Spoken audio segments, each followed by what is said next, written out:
Pour réaliser la combustion du carbone, on a besoin d'un bocal rempli de dioxygène,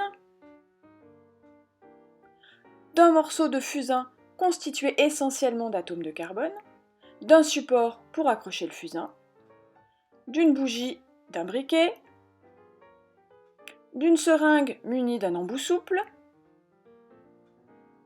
d'un tube à essai dans lequel on a mis de l'eau de chaux, et enfin d'une petite bûchette de bois.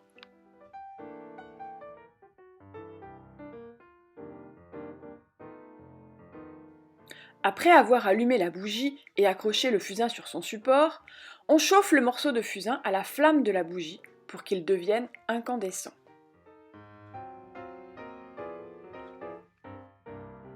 On l'introduit alors vivement dans le bocal de dioxygène. On observe que le fusain brûle vivement et qu'il y a des étincelles.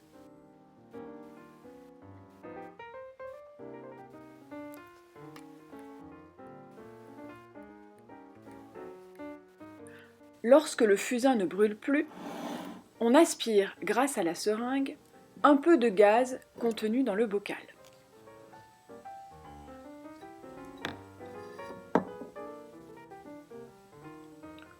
On fait ensuite barboter ce gaz dans l'eau de chaux qui était dans le tube à essai.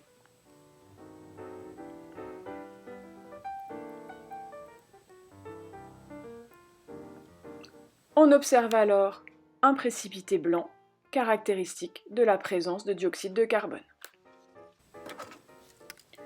Si on introduit une bûchette incandescente dans le bocal,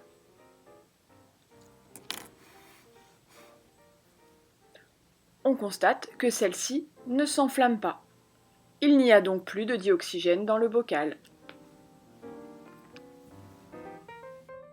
Sur le support, on constate que le morceau de fusain a disparu.